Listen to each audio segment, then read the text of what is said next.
The celebration of the Feast of the Santo Niño, or the baby Jesus, is a devotion typically unique for us Filipinos, right? Third Sunday of January, liturgically speaking, was a special day for us Filipinos because we remember the young Jesus through our celebration of the Sinolog. We celebrated it with fervor, we celebrated it with great joy, manifesting in our street dancing and colorful parades of the Niños, or the Batang Jesus, or the Child Jesus. 3 points that I would like to share with you today. 3S, S, S, S. What's the Santo Niño is trying to tell us? Number 1, the Santo Niño teaches us humility. That's why we always shout the word Pit Señor, right? Pit Señor, that is a shortcut or the abbreviation of the word Sangpit sa Senyor. Meaning to say, call the Master, be humble, rely on the Lord, call on Jesus, Sangpit sa Senyor, Pit Senyor. Every time we say that word, Pit Senyor, we are reminded to be humble. In our moments of frustration, Sangpit sa Senyor. In our experience of pains, in our experience of depression, and other emotional turmoils, Sangpit sa Senyor. If you don't understand yourself, if you don't understand the people around you, and even if you have questions about your faith, be humble. Sangpit sa Senyor. Call the Master, call the Lord, call Jesus, because God is listening to your prayers and petitions and intentions.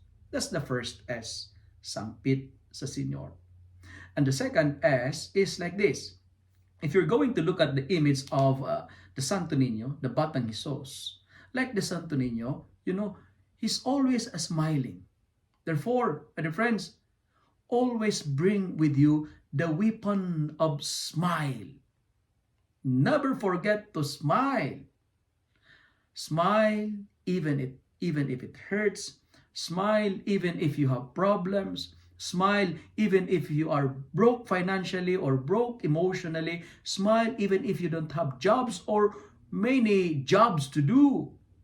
Smile if you have any issues in your life. Smile, because smile is an expression of faith. Smile because God is in control. Smile, it's not only an expression of faith, but it is also an expression of love. If you are in love, it will make things very easy and very smooth, because love will make all things beautiful. That's why the Santo Niño is always reminding us to keep smiling.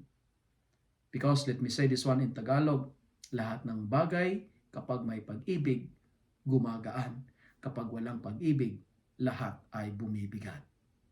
Love will make all things beautiful, and smile because God is in control.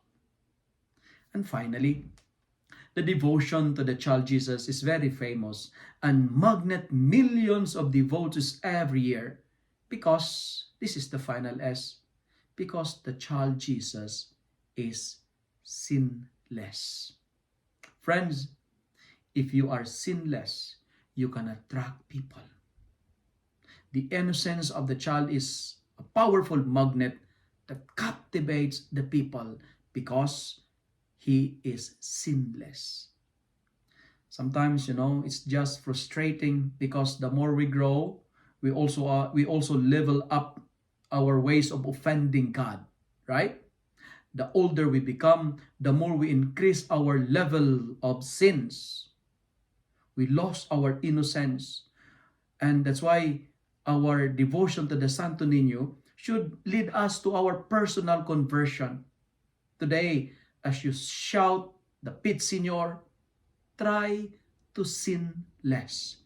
Try avoiding offending.